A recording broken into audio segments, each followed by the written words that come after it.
started dancing 5 years ago. I did it because I went on a date with a dance teacher, and she was a teacher at Cranbourne. She just invited me to a gold Argentine tango. I watched her do it blindfolded, and back in the day I was a martial artist.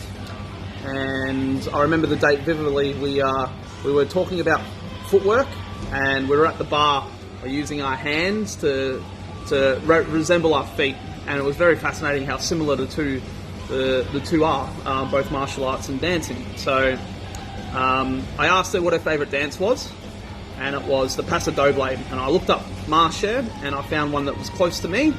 So I went to Marshare Ringwood, and I went to their old principal Ange, and I told her that, you know, I was dating this girl from Cranbourne. Her favourite dance is the Paso Doble. So never danced before in my life, and in 3 months' time I learnt Paso Doble, the silver bar.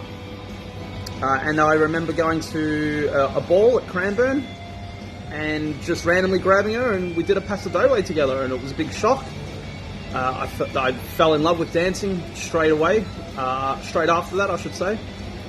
And 5 years later, now look at me, I'm a teacher at Ferntree Gully. I get to compete, which is an absolute privilege. It really shows this whole thing right now is how much I miss competing, how much I miss learning from all of you guys. Early stages of my development as a dancer, I actually looked up to Luke Williams a lot in the early stages, and that progressed up towards Jared Mizon and Justin Burke. They were definitely two males I definitely looked up to when I was recreational. Then as my development progressed, as a Latin dancer, it's definitely ZEEK.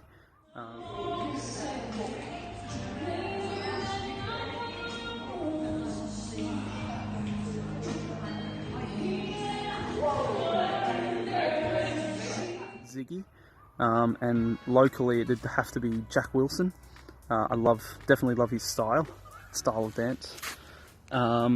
Obviously in the studio, Latin wise, it'd obviously be Jack Korolaki.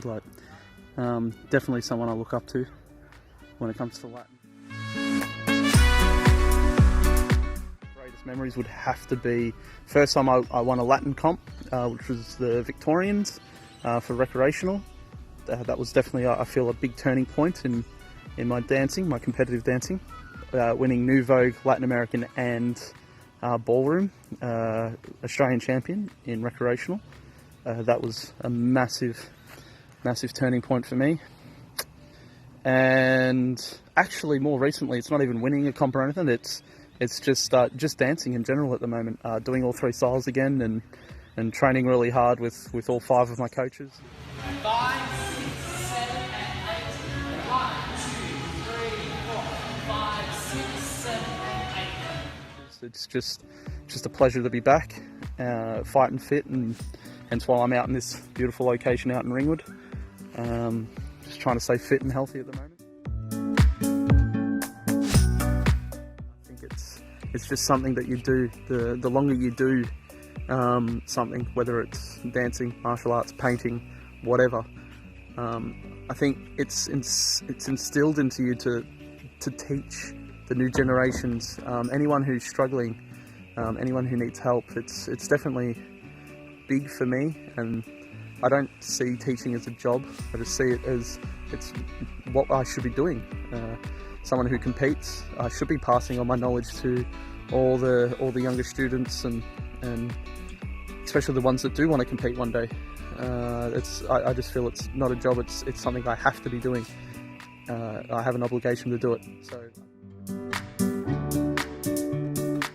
definitely Latin. I still struggle with Latin a lot. I've worked so hard on trying to get to where I'm at the moment. In modern though, my right shoulder likes to buckle a lot.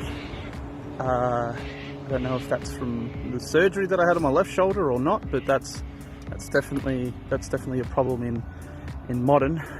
In New Vogue, definitely my knees, I just don't like lowering, period. And as for straight Latin, No, thank you. That can just see you later, Street Latin. I'll live it in.